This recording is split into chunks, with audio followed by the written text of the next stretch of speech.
Hi అండి. నువ్వు వెళ్తానంటే నేనొద్దంటానా? 12 భాగం వినండి. నెక్స్ట్ డే ఆఫీస్ అయ్యాక కిరణ్ రమ్మన్న దగ్గరికి వెళ్ళింది మధు. అప్పటికే అక్కడ వెయిట్ చేస్తున్నాడు. వెళ్ళి అక్కడే కూర్చుంది తాను కూడా. కొద్దిసేపు ఇద్దరి మధ్య మౌనం. మౌనాన్ని చీలిస్తూ కిరణ్, ఇంటికి నువ్వు కూడా పే చేస్తున్నావు కదా! మనం కట్టిన డబ్బుల్లో కూడా చాలా భాగం నీదే.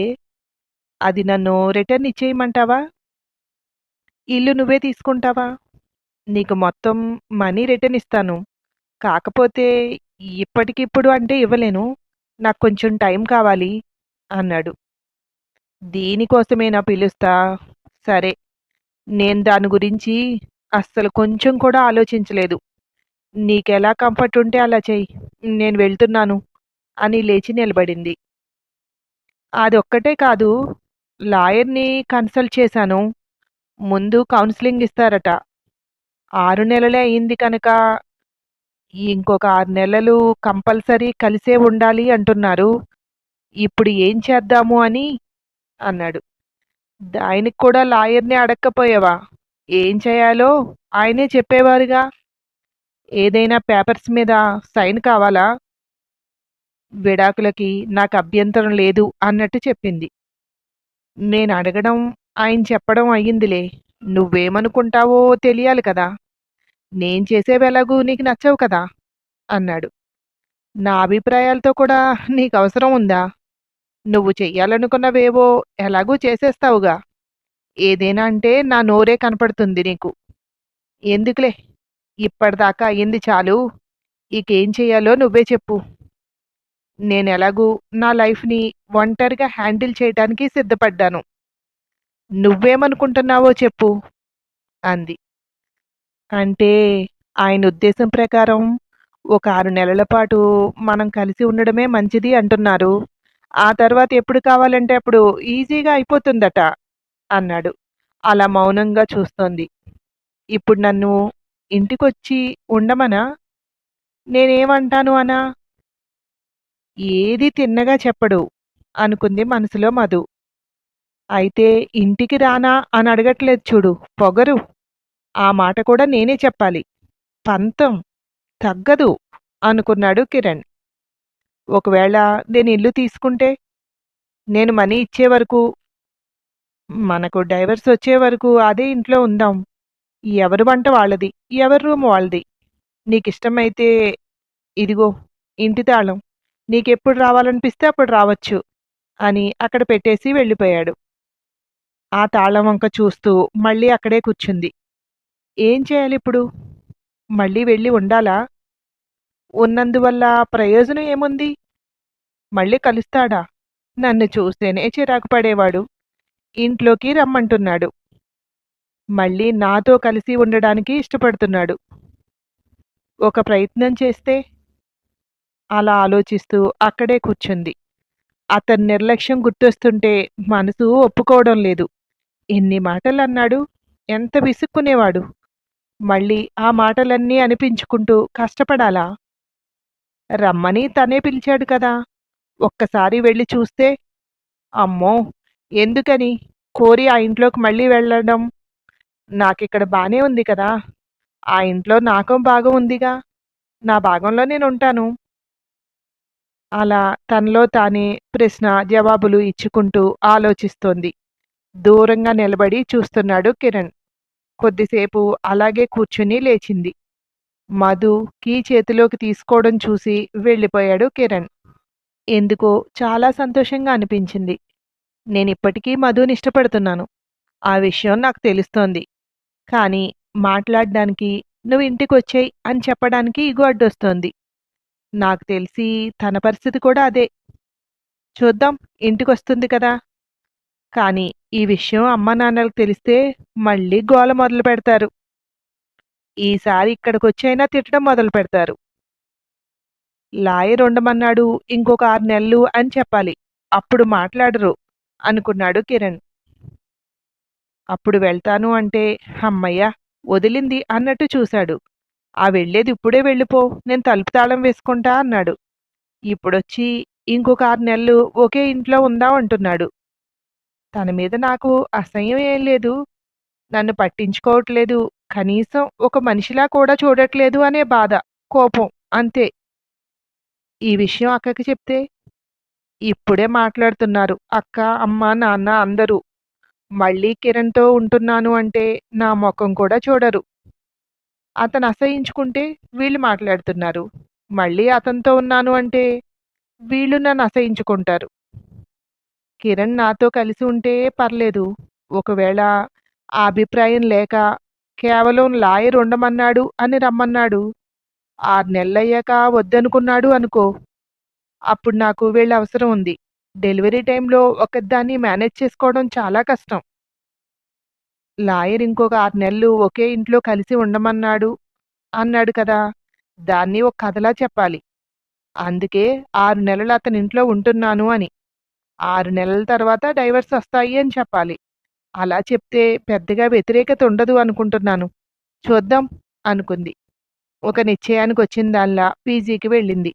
ఎందుకో మనసుకి శాంతిగా ఉంది. కిరణ్ 1కి 2 సార్లు మాట్లాడాలి అని పిలిచాడు. నేను వెళ్ళి నీతో ఉంటాను అనలేదు. కిరణ్ వచ్చి రమ్మన్నాడు. ఇలా అనుకోవడానికి బావుంది. మళ్ళీ గొడవలొచ్చినా నువ్వే రమ్మన్నావు. 1కి 2 సార్లు పిలిచావు. లేకపోతే నేనొచ్చేదాన్నే కాదు అనడానికి బావుంటుంది. బట్టలన్నీ సర్దుకుంది. రమ్మన్న వెంటనే ఎప్పుడెప్పుడు రమ్మంటానా అన్నట్టు వెంటనే వచ్చేసింది అనుకుంటాడేమో!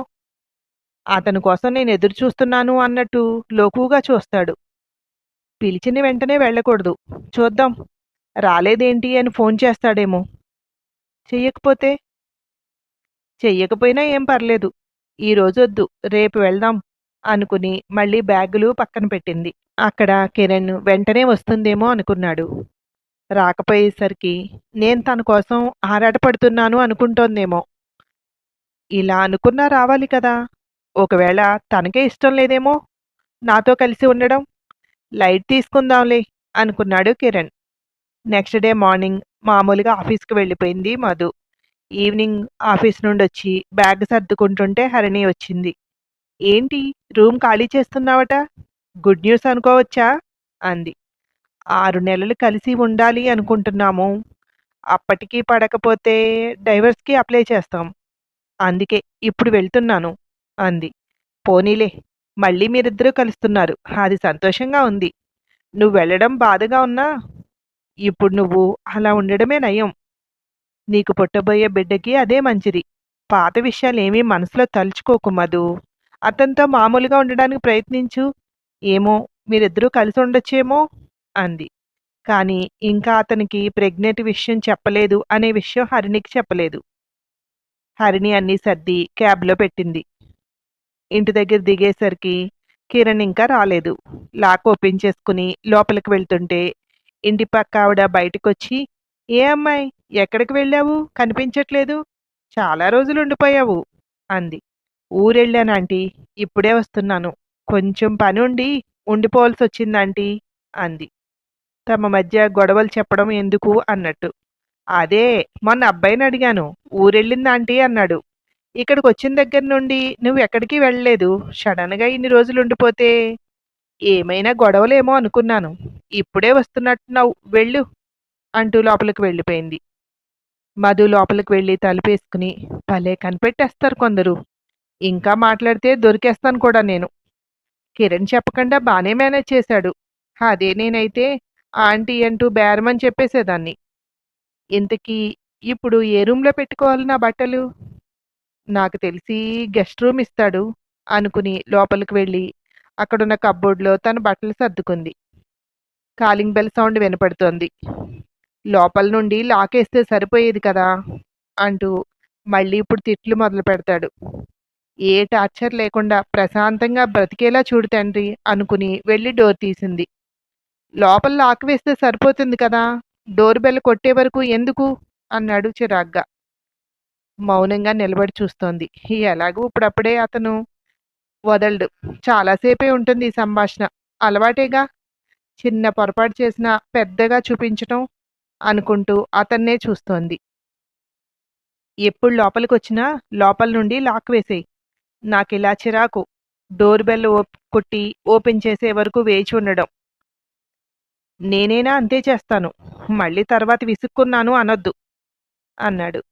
ఏం చేయాలో, ఏం చేయకూడదో కూడా ఒక లిస్ట్ రాసిచ్చేస్తే దాని ప్రకారం ఉంటాను. ఇంకో 6 నెలలు ఇవన్నీ భరించాలి కదా! అంది చిరాగ్గా. ఏమనుకున్నాడో తెలీదు. మాట్లాడకుండా తన బెడ్‌రూమ్‌లోకి వెళ్ళిపోయాడు. ఎవరి వంట వాళ్ళదే అన్నాడు. ఇప్పుడేంటి వండుకోవాలా? వండుకోవాలంటే నా సరుకులు నేనే తెచ్చుకోవాలి కదా! ఇప్పుడు వెళ్ళి సరుకులు అవి తెచ్చుకుని వంట చేసుకుని అమ్మో! నా వల్ల కాదు. అదేదో బయట ఆర్డర్ ఇస్తే సరిపోతుందేమో. లోపలికి వెళ్ళి మొబైల్ ఓపెన్ చేసి జొమాటోలో ఆర్డర్ పెట్టింది. ఎలాగూ నేనేదైనా తెప్పించినా తినడు. ఇంతకుముందు గుర్తుందిగా! బయట నుండి తెప్పిస్తే డబ్బులు వేస్ట్ చేస్తున్నావు అని 2 గంటలు క్లాస్ తీసుకున్నాడు. తెప్పించింది తినకుండా పంతంగా పడుకున్నాడు. ఇప్పుడు మళ్ళీ నీకు కూడా పెట్టనా అని అడిగి అవన్నీ అవసరమా నాకు? రోజూ తింటున్నాడుగా! తెప్పించుకుని తింటున్నాడో, వండుకొని తింటున్నాడో, అలాగే తన తిండి సంగతి తను చూసుకుంటాడులే అనుకుని తనకు మాత్రమే ఆర్డర్ చేసుకుంది. కొద్దిసేపటికి కాలింగ్ బెల్ సౌండ్ వినపడుతోంది వెళ్ళింది. అప్పటికే కిరణ్ డోర్ ఓపెన్ చేసి పార్సిల్ తీసుకుంటున్నాడు. పార్సిల్ ఇచ్చి వెళ్ళిపోయాడు. దాన్ని తెచ్చి టేబుల్ మీద పెడుతూ, ఇదేంటి ఎంత వెయిట్ ఉంది? ఎవరిదో మనకిచ్చేశాడా? అంటూ ఓపెన్ చేస్తున్నాడు. అది నా ఆర్డర్ కదా! అలా ఎలా చెప్పాలి? సర్లే తినని, మళ్ళీ ఆర్డర్ చేసుకోవచ్చులే అనుకుంటూ రూమ్‌లోకి వెళ్తోంది. ఇదేంటి? నేను రోటీ ఆర్డర్ చేస్తే బిర్యానీ పంపించాడు అంటూ మొబైల్ తీశాడు. అది నాది అంది వెనకకి తిరిగి అక్కడికొస్తూ. ఓహ్! సారీ ఇది నీదా? అని మళ్ళీ అక్కడ పెట్టేశాడు. మళ్ళీ కాలింగ్ బెల్ సౌండ్ వినపడుతుంటే వెళ్లి తీశాడు. పార్సిల్ తీసుకుని రైట్ ఇది నాది అనుకుని బెడ్‌రూమ్‌లోకి పట్టుకుని వెళ్ళిపోయాడు. రోజూ రోటీ తినే అలవాటు కొనసాగిస్తున్నాడు అనుకుని దూరంగా ఉన్నది కొద్ది రోజులైనా ఎప్పటినుండో ఉంది అన్నట్టు అనిపిస్తోంది. అతను బెడ్‌రూమ్‌లో తింటుంటే నేనొక్కర్తినే టేబుల్ దగ్గర కూర్చుని ఏం తింటాను? అనుకుంటూ కిచెన్‌లోకి వెళ్ళి ఒక ప్లేట్ తీసుకుని అన్నీ ప్లేట్‌లో పెట్టుకుని కవర్లు డస్ట్‌బిన్‌లో పడేసి ఆ ప్లేట్ పట్టుకుని బెడ్‌రూమ్‌లోకి వెళ్ళిపోయింది. పార్సెల్ తీసుకుని బయటికొచ్చాడు. టేబుల్ దగ్గర చూస్తే మధు లేదు. ఓహో! మేడం గారు బెడ్‌రూమ్‌లో తింటున్నారా? ఇంకా ఎన్ని రోజులో ఈ పంతం అనుకుని తను కూడా మళ్ళీ బెడ్‌రూమ్‌లోకి వెళ్ళిపోయాడు. అలా దూరం దూరంగా ఉన్న ఒకే ఇంట్లో చెరొక బెడ్‌రూమ్‌లో పడుకుని ఒకరి గురించి ఒకరు ఆలోచిస్తున్నారు. ఒకరి తప్పులు ఒకరికి గుర్తొస్తున్నాయి. తెల్లవారు లెగిస్తే మళ్ళీ ఒకరి మొఖాలు ఒకరు చూసుకోవాలి. ఇలా 6 నెలలు ఒకే ఇంట్లో ఉండడం వల్ల వీళ్ళ మధ్య అలకలు పోయి మళ్ళీ కలుస్తారా? మధు ప్రెగ్నెంట్ అని తెలిస్తే కిరణ్ ఎలా ఫీల్ అవుతాడు? ఇవన్నీ తెలుసుకోవాలంటే సబ్స్క్రైబ్ చేయండి. ఒక లైక్ చేసి కామెంట్ చేయండి. Thank you.